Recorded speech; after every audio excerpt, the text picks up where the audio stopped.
तो हम लोग आज अभ्यास आगे बढ़ाते हैं षष्ठ पाठ का।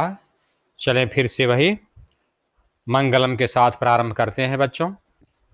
यथाद्यौष्य पृथिवी च न बिभीतो नरिष्यतः एवा मे प्राणमा बिभेह यथाहस्य रात्रि च न बिभीतो नरिष्यतः एवा मे प्राणमा बिभेह यथा सूर्यस्य चन्द्रस्य न बिभीतो नरिष्यतः एवा मे प्राणमा बिभेह यथा सत्यं चानृतं च न बिभीतो नरिष्यतः एवा मे प्राणमा बिभेह। फिर से देखें। यथा द्यौष्य पृथ्वी च न बिभीतो नरिष्यतः एवा मे प्राणमा बिभेह यथा हस्य रात्रि च न बिभीतो नरिष्यतः एवा मे प्राणमा बिभेह यथा सूर्यस्य चन्द्रस्य न बिभीतो नरिष्यतः एवा मे प्राणमा बिभेह यथा सत्यं चानृतं च न बिभीतो नरिष्यतः एवा मे प्राणमा बिभेह एवा मे प्राणमा बिभेह। अब हम सब बढ़ते हैं, जो अभ्यास कर लिए हैं उसके आगे आज अभ्यास करते हैं। तो ध्यान से अभ्यास देखेंगे जिससे कि हमारा कार्य अच्छे से हो जाए। तो देखें, चतुर्थ अभ्यास तक तो हम सब कर चुके थे बच्चों। चतुर्थ अभ्यास तक हम लोग कर चुके थे। आज यहाँ पर पंचम अभ्यास देखेंगे। चतुर्थ अभ्यास ये जो था उत्तर से प्रश्न बनाना, ये तो कर लिए थे, इसलिए पंचम अभ्यास आज करते हैं। इसमें लिखा है, ध्यान से समझेंगे। प्रश्न मध्ये त्रीणि क्रियापदानि सन्ति। यहाँ प्रश्न के बीच में, वैसे प्रश्न की जगह वृत्त होना चाहिए। चलिए, प्रश्न के बीच में क्या है यहाँ पर? त्रीणि क्रियापदानि सन्ति। तीन क्रिया के पद हैं, तीन पद क्रिया के दिए गए हैं। तानि प्रयुज्य, उनका प्रयोग करके, तानि प्रयुज्य, उनका प्रयोग करके क्या करें? तब सार्थक वाक्यानि रचयत, सार्थक वाक्य बनाइए। ऐसे वाक्य बनाइए जो अर्थपूर्ण हो, निरर्थक वाक्य नहीं बनाना है। और क्रियापद पद तीन है, बारी बारी से इनका प्रयोग करना है। कौन कौन से तीन क्रिया है देख लें। एक तो है ब्रूयात, एक क्रिया है ब्रैकेट में एकदम बीच में देखिए लिखा है मध्य में प्रश्न के, ब्रूयात।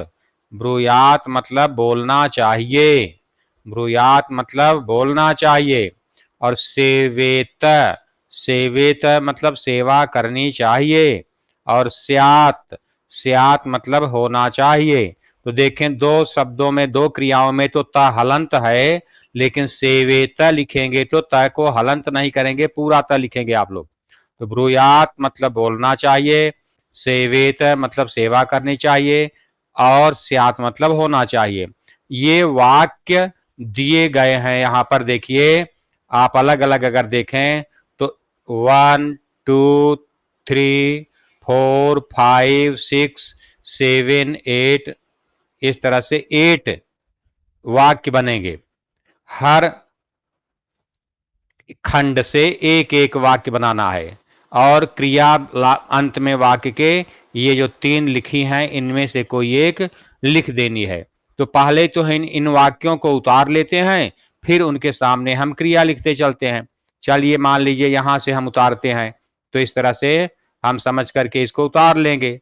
पहले चलिए उतारते हैं, देखते हैं किस तरह से हमसे बन सकता है। यहाँ पर हम लोग लिख लेते हैं जिससे कि आसानी रहे कि कैसे। जैसे पहले मान लो यहाँ 1, इसको यहाँ लिख लेंगे हम सब। पहले 1 मान लीजिए, हम 1 यहाँ लिख लेते हैं, ये 1 कर देते हैं। इसको 2 लिखेंगे, इसको 3 लिखेंगे, इसको 4 लिखेंगे, इसको 5, इसको 6, इसको 7, इसको 8। इस तरह से बना लेते हैं जिससे कि हमको कोई वाक्य छूटे न और कोई दो बार न लिखा जाए। तो इस तरह से हम समझ लिए कि पहले हम इन वाक्यों को लिखेंगे। तो पहले देखिए, ये पहले लिखा गया है यहां वाक्य सत्यम प्रियम च, सत्यम प्रियम च यहां पर लिखा है। तो पहला सेंटेंस हम यही लिख लेते हैं, सत्यम प्रियम च। पहले सेंटेंस को अब हम लिखेंगे यहां पर देख करके, सत्यम प्रियम च। यहां लिखते हैं, पहला वाक्य हम बनाएंगे सत्यम, सत्यम, और चलें इसको डार्क कर देते हैं, सत्यम प्रियम च,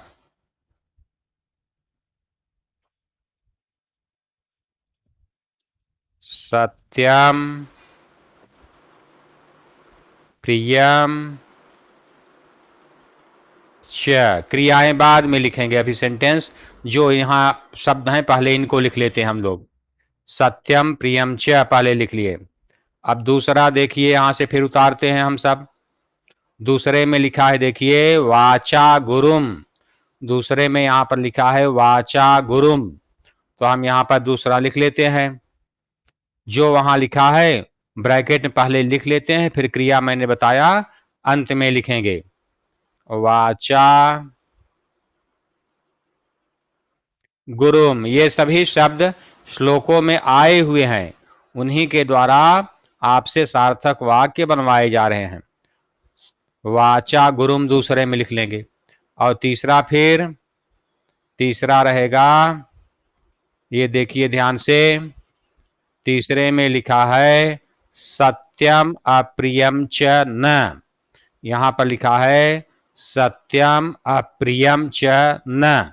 तो इसी को हम यहां पर लिख लेंगे, यहां पर लिख लेंगे सत्यम, सत्यम अप्रियम च, सत्यम अप्रियम च न। अब इसके आगे फिर घर नंबर हम देखते हैं, उसमें क्या लिखा है 4 नंबर सेंटेंस में। ये 4 में देखिए ध्यान से, 4 नंबर में यहां पर लिखा हुआ है व्यवहारे कदाचन कौटिल्यम, व्यवहारे कदाचन कौटिल्यम। तो इसी को कौटिल्यम के आगे न भी है, तो हम यहां पर 4 में यहां लिख लेंगे व्यवहारे, यहां पर लिख लेते हैं व्यवहारे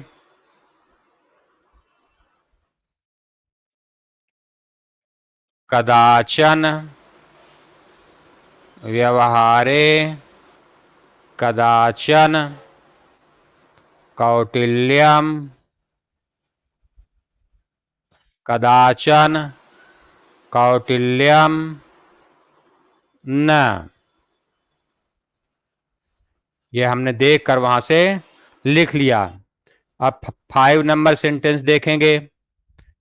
5 में यहां पर देखेंगे ध्यान से, इसी तरह से देख करके अगर लिख लेंगे तो परीक्षा में आपको दिक्कत नहीं आएगी, समझते जाएंगे। 5 में लिखा है यहां पर देखें श्रेष्ठ जन्म कर्मणा, 5 में लिखा है यहां देखें श्रेष्ठ जन्म कर्मणा। तो श्रेष्ठ जन्म कर्मणा को हम 5 नंबर सेंटेंस में लिख लेंगे। यहां पर लिख लेते हैं श्रेष्ठ जन्म, श्रेष्ठ जन्म कर्मणा। ये 5 नंबर सेंटेंस हुआ। अब 6 में देखिए क्या लिखा हुआ है।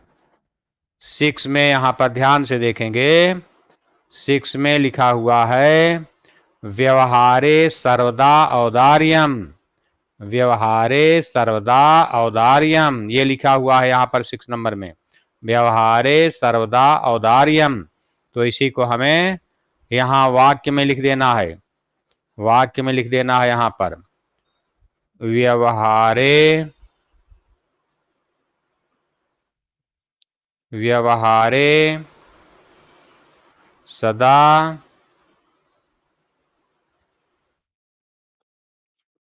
औदार्यम, व्यवहारे सदा औदार्यम, व्यवहारे सदा सदा औदार्यम।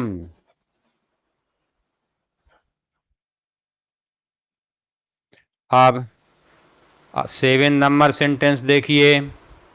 7 नंबर सेंटेंस फिर से चेक करेंगे। 7 में लिखा है अनृतम प्रियम च न, अनृतम प्रियम च न। तो यहां पर हम लिख देंगे अनृतम प्रियम च न, अनृतम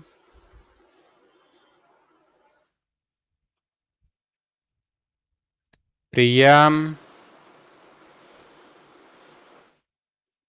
च न, अनृतम प्रियम च न, इस तरह से लिख दिया हमने। अब आगे देखते हैं, एक और सेंटेंस बचा है बनाने के लिए। यहां पर 8 नंबर सेंटेंस देखें बच्चों। इसमें लिखा गया है मनसा मातरम पितरम च, मनसा मातरम पितरम च। तो यहां पर 8 में लिख देंगे मनसा, मनसा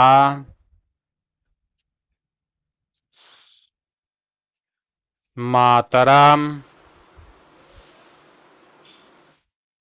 पितरम च। ये इतने वाक्य यहाँ पर ऐसे हैं जो हमने देख करके लिख लिया, लेकिन अब अभी ये वाक्य पूरे नहीं हैं। तो इसके लिए हमें क्या करना है? इसके लिए बताया कि ये क्रियाएं इनमें छूट गई हैं।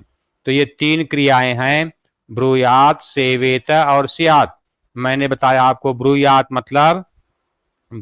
का मतलब होता है बोलना चाहिए, और सेवेत का मतलब है सेवा करनी चाहिए, और स्यात् का मतलब है होनी चाहिए।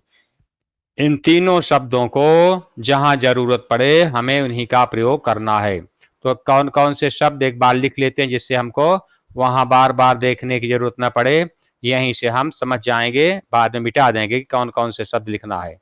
कहा या तो आप ब्रूयात का प्रयोग करो, या कहा कि सेवेत का प्रयोग करो, या फिर कहा स्यात् का प्रयोग करो। 3 में से कोई एक क्रिया का प्रयोग करना है। ये कैसे मैंने बताया आपको, इसको यहां से देख करके बताया। देखिए ब्रूयात, सेवेत, स्यात्, तीनों में से कोई एक क्रिया हमको इन वाक्यों के सामने लिखनी है। तो ध्यान से अब देखते चलेंगे। ब्रूयात मतलब बोलना चाहिए, सेवेत मतलब सेवा करनी चाहिए, और स्यात् मतलब होना चाहिए। अब इन तीनों में से कोई एक क्रिया का प्रयोग हम करते चलेंगे। सत्य और प्रिय, बोलना चाहिए कि सेवा करना चाहिए कि होना चाहिए? सत्य और प्रिय बोलना चाहिए। तो इसके लिए क्या आ जाएगा? ब्रूयात। यहां पर हम लिख देंगे ब्रूयात, बोलना चाहिए। अब ये आपका एक वाक्य पूरा हो गया। 1 नंबर का है तो 1 नंबर आपको मिल जाएगा। अगर एक सेंटेंस 1 नंबर के हैं तो अगर क्रिया का प्रयोग नहीं करेंगे तो कुछ नहीं पाएंगे। इस तरह से उचित क्रिया इनके साथ लगानी है। और फिर दूसरा देखें, वाचा गुरुम, वाचा मतलब वचन से, अपनी बातों से गुरु की क्या करनी चाहिए? गुरु की सेवा करनी चाहिए, बोलनी चाहिए, होनी चाहिए? कहा गुरु की तो वाणी से गुरु की सेवा करनी चाहिए। तो यहां पर आ जाएगा शब्द सेवेत, सेवेत। ये अभी आपको बताया कि यहां पर ये जो 3 शब्द हैं क्रिया के ऊपर, जो ब्रैकेट में वहां ऊपर चक्र में दिए गए हैं, उन्हीं में से चुन करके एक शब्द लिखना है, अपने मन से नहीं लिखना है। बार बार याद रखें इसको। फिर कहा सत्यम अप्रियम च, सत्य और अप्रिय क्या करना चाहिए? न, सत्य और अप्रिय नहीं, सेवा करना कि होना कि बोलना? बोलना चाहिए। तो सत्यम अप्रियम च न ब्रूयात, यहां पर लिख देंगे ब्रूयात, सत्य और अप्रिय नहीं बोलना चाहिए। व्यवहार में फिर आगे कह रहे हैं व्यवहारे कदाचन कौटिल्यम न, व्यवहार में कभी भी टेढ़ापन नहीं होना चाहिए। तो होना चाहिए के लिए शब्द मिल जाएगा यहाँ पर स्यात्। स्यात् मतलब होता है होना चाहिए। यहाँ पर हम लिख देंगे कौटिल्यम न स्यात्, नहीं होना चाहिए, स्यात्। फिर आगे कहा श्रेष्ठ जन्म कर्मणा, अपने से बड़ों की कर्म से क्या करनी चाहिए, अपने से बड़े लोगों की अपने कर्म से सेवा करनी चाहिए। तो सेवा करनी चाहिए के लिए शब्द है यहाँ पर सेवेत। तो हम यहाँ पर ला करके शब्द को लिख देंगे श्रेष्ठ जन्म कर्मणा, क्या लिखेंगे सेवेत, यहाँ लिख देंगे हम सेवेत, सेवा करनी चाहिए। इस तरह से बन गया है। फिर आगे सेंटेंस यहां पर दे रहे हैं कि देखो व्यवहारे सर्वदा औदार्यम, व्यवहार में हमेशा उदारता बोलना चाहिए कि सेवा की होना का नहीं होना चाहिए, व्यवहार में सदा उदारता होनी चाहिए। तो होनी चाहिए के लिए शब्द भी आपको यहाँ पर मैंने दिखाया है, स्यात् मतलब होना चाहिए या होनी चाहिए। तो हम यहाँ पर लिख देंगे व्यवहारे सर्वदा औदार्यम स्यात्, व्यवहार में हमेशा उदारता होनी चाहिए। इस तरह से सेंटेंस बनेगा। फिर आगे है अनृतम प्रियम च न, झूठा और प्रिय नहीं बोलना चाहिए। तो यहाँ बोलना चाहिए के लिए शब्द आपको बता दिया हूं ब्रूयात, झूठा और सत्य नहीं बोलना चाहिए। तो लिखेंगे अनृतम प्रियम च न ब्रूयात, ब्रूयात नहीं बोलना चाहिए, ये हो गया। फिर 8 नंबर सेंटेंस है मनसा मातरम पितरम च, मन से माता और पिता की सेवा करनी चाहिए। तो सेवा करनी चाहिए के लिए शब्द आपको यहां पर दिखाया है, क्या है सेवेत, सेवेत। तो तीनों क्रियाएं सेवेत, ब्रूयात और स्यात् को जहां उचित अर्थ निकले वहां पर हम लिख देंगे तो हमारा वाक्य बन जाएगा। देखें कोई मेहनत नहीं है, ये 8 सेंटेंस आपके लिए आएंगे। तो इस तरह से हम 8 सेंटेंस आराम से पहले तो उन सेंटेंस को बाकी लिख लेंगे और क्रियाओं को उसके अनुसार अगर हम भर लेंगे तो हमारा यह बिना किसी मेहनत के अपने आप पूरा हो जाएगा। ये अभ्यास बहुत सरल है लेकिन ध्यान में नहीं आता है तो परीक्षा में सब छोड़ के बैठ जाते हैं, चाहे जो कहीं कहीं वाक्य लिखते हैं क्रिया ही नहीं लिखते, कोई कोई क्रिया पहले लिख देते हैं बाद में नहीं लिखते। तो अगर इस तरह से आप ध्यान करके पढ़ लें जैसे मैं समझा रहा हूं तो बहुत आसान है। और ये 6-7 नंबर या 8 नंबर जितने का भी आए आप बड़े आसानी से इनको लिख सकते हैं। तो नंबरिंग मैंने बताया, पेंसिल से आप इस तरह से नंबर करके इनको आप अच्छे से लिख सकते हैं जिससे कि आपको वहां कोई वाक्य छूटे न और कोई वाक्य 2 बार न हो, इससे हो जाता। आप देखें इसमें हमारे पास सुविधा है, नंबर डालकर लिखे थे और अब देखिए जहां जहां लिखे थे उसको मैंने मिटा दिया, सब साफ हो गया क्योंकि बुक में मैंने बताया लिखना नहीं चाहिए। तो इस तरह से बुक को साफ सुथरा रखनी चाहिए। और यहाँ पर देखिए आप इस तरह से प्रश्न में चित्र बना सकते हैं, ये गोला बना सकते हैं और उत्तर लिखेंगे तो वहां गोला बनाने की जरूरत नहीं है, उसको सीधे आप वाक्य इस तरह से देख करके उस गोले से लिख लेंगे। सत्यम प्रियम च ब्रूयात वाचा गुरुम सेवेत, सत्यम अप्रियम च न ब्रूयात, व्यवहारे कदाचन कौटिल्यम न स्यात्, श्रेष्ठ जन्म कर्मणा सेवेत, व्यवहारे सदा औदार्यम स्यात्, अनृतम प्रियम च न ब्रूयात, मनसा मातरम पितरम च सेवेत। तो इस तरह से आप ये 8 सेंटेंस अच्छे से बना लेंगे तो आपका यह अभ्यास अच्छे से पूरा हो जाएगा। अब इतने अच्छे से आज धीरे धीरे आपको इसलिए समझा रहा हूं कि आप इसको देख करके लिख भी लें और लिखने के अलावा आपके समझ में आ जाए बिना किसी से पूछे या किसी को परेशान किए। एकदम आप अगर ध्यान से मेरे पढ़ाए हुए समय पर सुनते होंगे दोबारा पढ़ने की जरूरत नहीं है, पूरा आपको समझ में आ जाएगा और आप अच्छे से इसका उत्तर लिख लेंगे। तो इस तरह से आप इसको नोट कर लें और नोट करने के बाद फिर हम 6 नंबर अभ्यास की तरफ चलेंगे। 6 अभ्यास ये है कि कुछ ब्रैकेट में मंजूषा में अव्यय दिए गए हैं। अव्यय बताया हूं मैं, उन शब्दों को अव्यय कहा जाता है जिनका कभी रूप नहीं चलता, मतलब जैसे हैं वे उसी तरह लिखे जाएंगे। सभी लिंगों में, सभी वचनों में, सभी विभक्तियों में एक जैसा रूप रहता है। उन पदों को, उन शब्दों को अव्यय कहते हैं। जैसे तथा, यहाँ दिए गए हैं अव्यय बहुत सारे। तथा मतलब और, न मतलब नहीं, कदाचन मतलब कभी, सदा मतलब हमेशा, च मतलब और अपि का अर्थ है भी। तो ये सभी शब्द ऐसे ही लिखे जाते हैं, इनका रूप नहीं चलता है, हमेशा ये शब्द ऐसे ही वाक्य में प्रयोग किए जाते हैं। तो इन्हीं शब्दों को हम कहां पर वह कौन सा शब्द उपयुक्त होगा, इसको हम पढ़ करके यहाँ पर लिखेंगे। ध्यान से देखेंगे जिससे आपके समझ में यह आता जाए और इसको करते जाएं। पहला देखिए लिखा है यहाँ पर, भक्तः खाली स्थान है, ईश्वरम स्मरति। भक्त ईश्वर को स्मरण करता है। भक्त ईश्वर को और स्मरण करता है, नहीं स्मरण करता है, कभी करता है, हमेशा करता है, और करता है, भी करता है। तो क्या कहेंगे यहाँ पर, कौन सा ज्यादा अच्छा आपको सार्थक शब्द लग रहा है? भक्त ईश्वर की याद हमेशा करता है, सदा। ये नहीं कि सुख दुख में सुमिरन सब करें, दुख में करें न कोई। ऐसा नहीं है कि केवल कष्ट आया तो ईश्वर को याद किया, नहीं तो भूल गया। लेकिन जो वास्तव में भक्त होता है ईश्वर का, वह ईश्वर को हमेशा याद करता है। तो हम यहाँ पर शब्द लिख देंगे सदा। क्या शब्द लिख दिए? सदा। भक्तः सदा ईश्वरम स्मरति। अब ये वाक्य पूरा हो गया। दूसरा देखें वाक्य है यहाँ पर, दूसरा लिखा गया है, असत्यम मतलब झूठ, खाली स्थान है, बोलना चाहिए।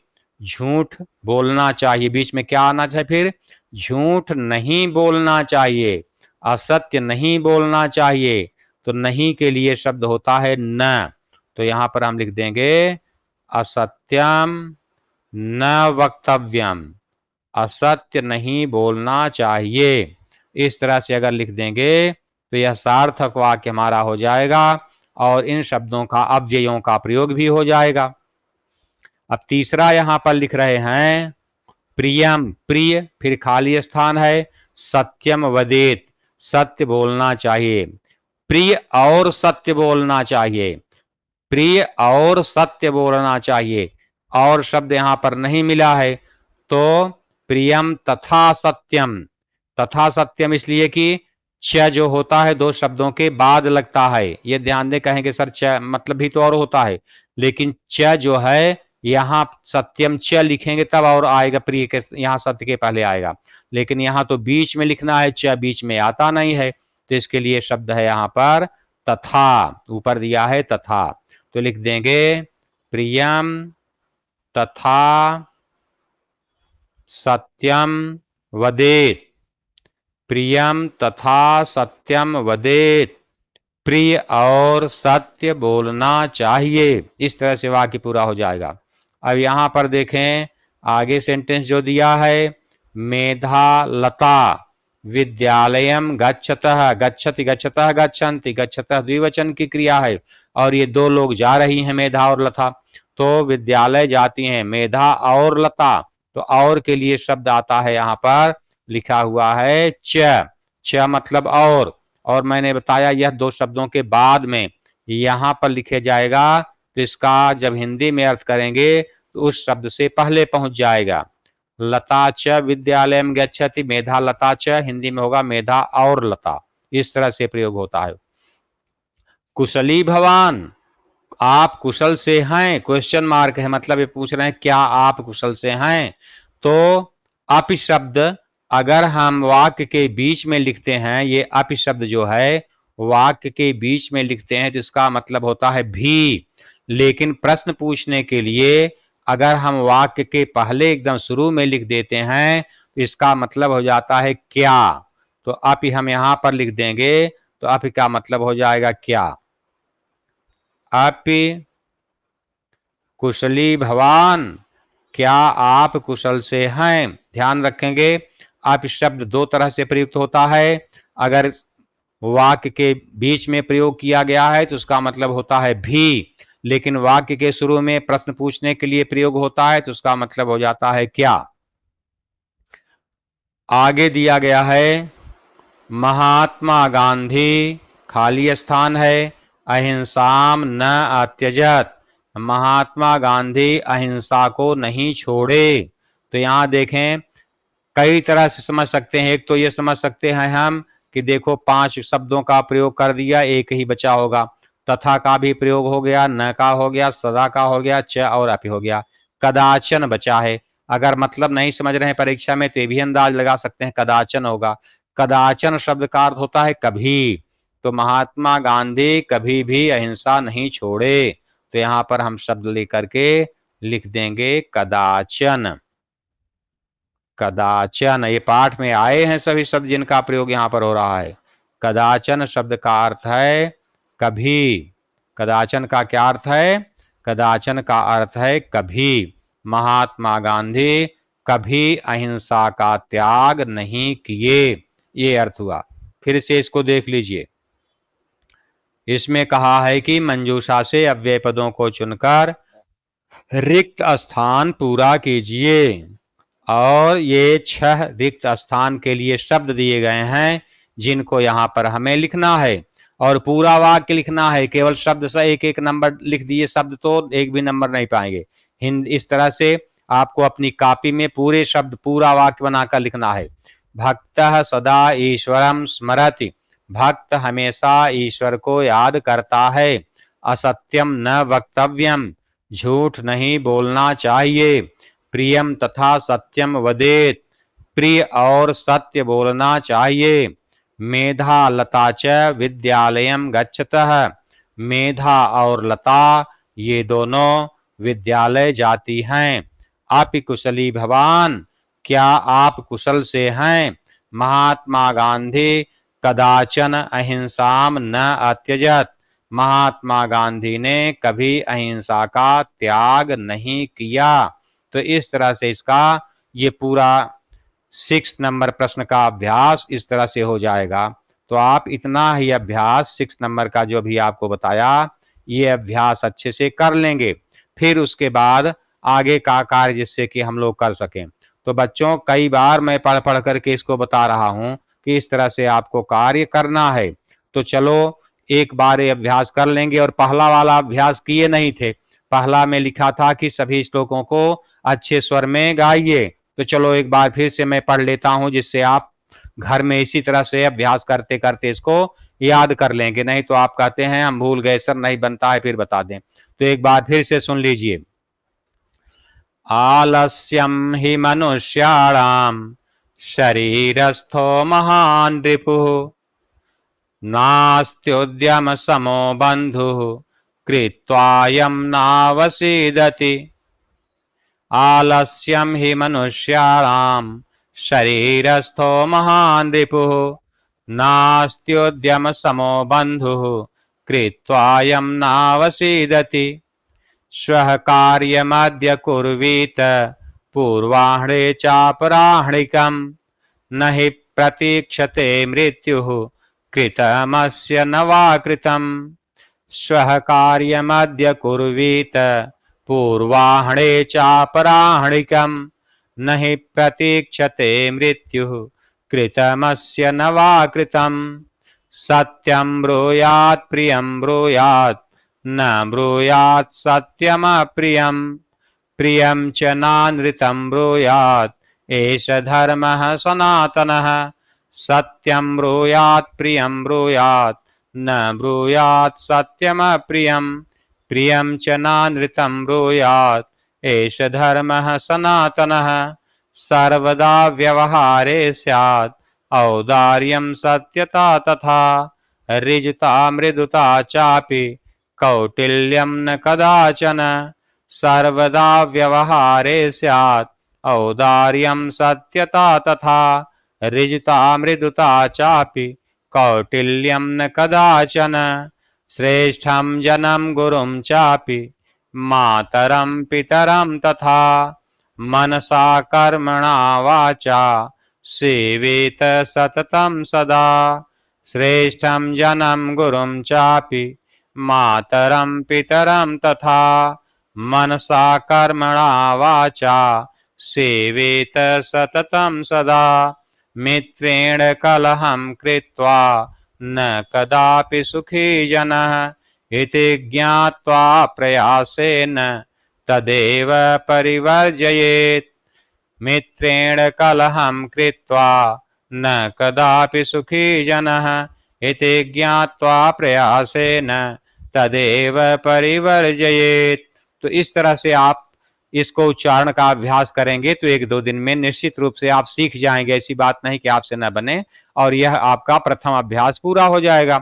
अब अगला जो अभ्यास है उसमें वाक्य बनाना सीखना है हमको, तो अगले दिन हम उसको सीखेंगे। आज इतना जो मैंने पढ़ाया इस अभ्यास को अच्छे से कर लेंगे जिससे आपको कहीं दिक्कत न आए, जिससे कि आगे हम अच्छे से उस अभ्यास को कर लेंगे तो पाठ